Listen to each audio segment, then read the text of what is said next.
中俄年内第二次空中巡航行动，双方军事互信再升级。为共同反抗美国霸权，俄军正计划向远东部署苏57，未来可期待歼-20和苏57联动。各位网友，大家好，欢迎来到本期中声 Talk。最近关于中俄开展了年内第二次空中联合巡航行动的讨论还没完，中俄两国的轰6和图95战略轰炸机互降对方军用机场，表现出了中俄两国在军事层面的高度互信。然而，同时也需要注意到，面对中俄此次声势浩大的联合空中巡航行动，美日韩三国虽然从反应来看它是高度紧张，但它的应对方式上却并未一味躲避。特别是美国 F-35、F-22、EA-18G 等多款先进战机大举出动，颇有一些秀肌肉对抗的意味。不过，说到第5代战机和电子战机，中国空军的歼-20隐形战机和歼 16D 电子战机作战性能与美日韩相比只强不弱，在未来有需求的情况下，两款战机完全可以作为护航机型参加到2023年度的类型性联合空中战略巡航。而俄罗斯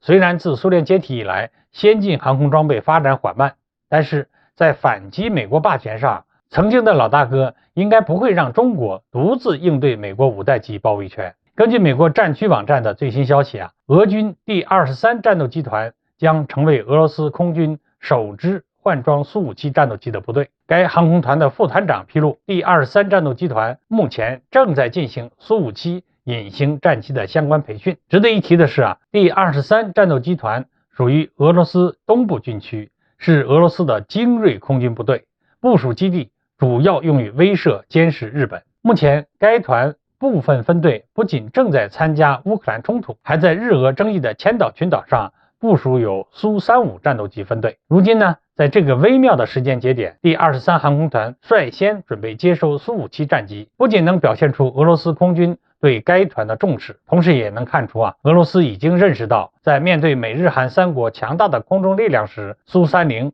和苏35将难以与之对抗的事实。而苏57战机虽然在隐身性能方面相对稍差一些，但它的雷达反射面也是小于 0.5 平方米的，也就是说它的隐身性能能够应付美日韩的雷达和远程预警机。尤其是现代战争是体系作战，苏57战斗机更可以通过扬长避短，在亚太地区与美日韩对抗时当然有表现的机会。理论上讲，美军空战时所仰仗的 E-2D 等远程预警机碰到具有隐身性能的低可探测性目标时就会眼瞎了。对雷达反射面5平米以下的目标，其探测距离最多480千米，而对苏57还算有效的隐身设计 E-2D 的探测距离就更低了。而苏57的 M036型机载雷达对典型空中目标的探测距离达到了450公里，配合射程接近400公里的 R-37M 超远程空导弹，苏57战斗机